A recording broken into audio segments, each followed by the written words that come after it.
छत्तीसगढ़ के जशपुर से अब चाय की महक आ रही है। जी हाँ, एक व्यक्ति की मेहनत ने ऐसा रंग ला दिया है कि अब एक पूरा कारवां चल पड़ा है। चलते हैं छत्तीसगढ़ के जशपुर।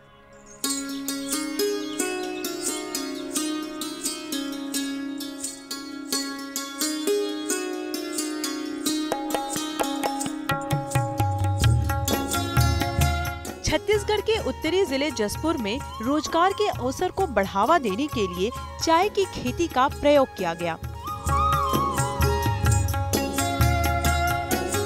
10 मई 2010 से शुरू की गई इस खेती का रकबा अब लगातार बढ़ता ही जा रहा है।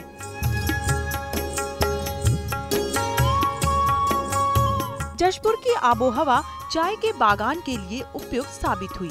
आज लगभग 22,000 चाय के पौधे सोगड़ा गांव के अघोरा आश्रम में लहलहा रहे हैं।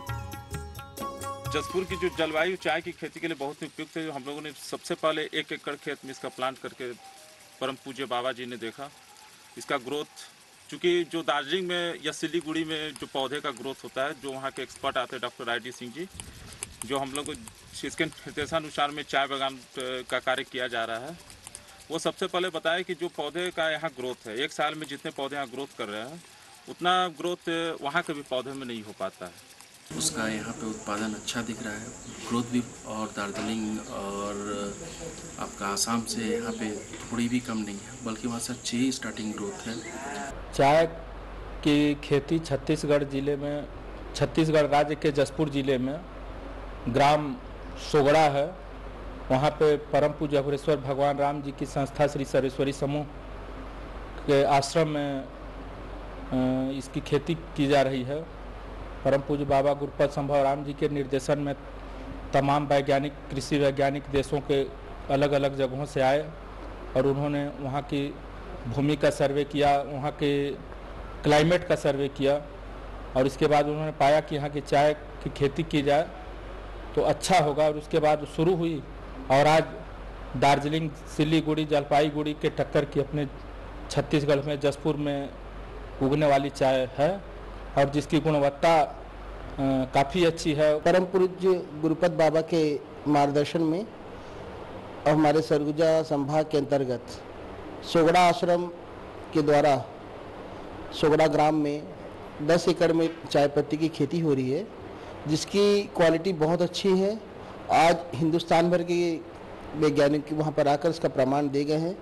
जो चाय में पाई जाने वाली जो निकोटीन की मात्रा है उसमें सबसे अच्छी बेस्ट क्वालिटी की निकोटीन उसमें पाई जाती है, जो यहाँ के लोगों के लिए व्यापार में, यहाँ के रोजगार में काफ़ी सहायक सिद्ध होगी और प्रदेश का नाम आज जैसे लोग दार्जिलिंग को जानते हैं, आने वाले समय में छत्तीसगढ़ को चाय पत्ती के नाम से भी जाना जा सकता है।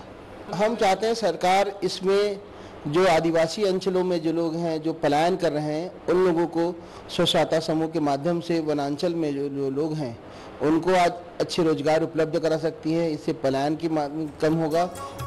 इस आश्रम की ही ये देन है कि जो किसान रोजगार के लिए शहर या फिर राज्य से बाहर का रुख करते थे, आज वो किसान अपने ही जिले में काम पाकर खुश हैं और लाभ भी कमा रहे हैं।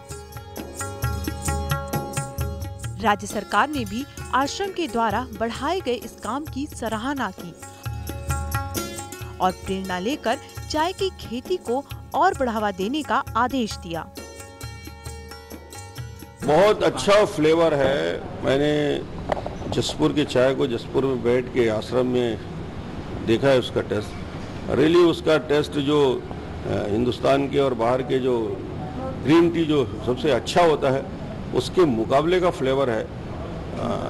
मुझे लगता है कि बड़ी संभावना है जशपुर में इसको और मल्टीप्लाई करने के। वहाँ के अधिकारी इस पे लगे हैं, क्योंकि असम जाकर मजदूरी करने वाले हमारे जशपुर के हजारों जो किसान हैं जो चाय उत्पादन में एक्सपर्ट हैं, वही लोग वापस जशपुर में आ गए हैं। तो शायद उनको वर्षों से चाय का उत्पादन कर रहे हैं, तो अभी उनकी रुचि बढ़ी है तो उत्पादन जशपुर में बढ़ेगा। वैसे तो चाय की खेती के लिए असम देश में ही नहीं बल्कि विदेशों में भी मशहूर है, मगर जशपुर में किए गए चाय की खेती के सफल प्रयोग के बाद ये कहा जा सकता है कि वो दिन दूर नहीं जब देश भर में लोग यहाँ की चाय पसंद करने लगेंगे।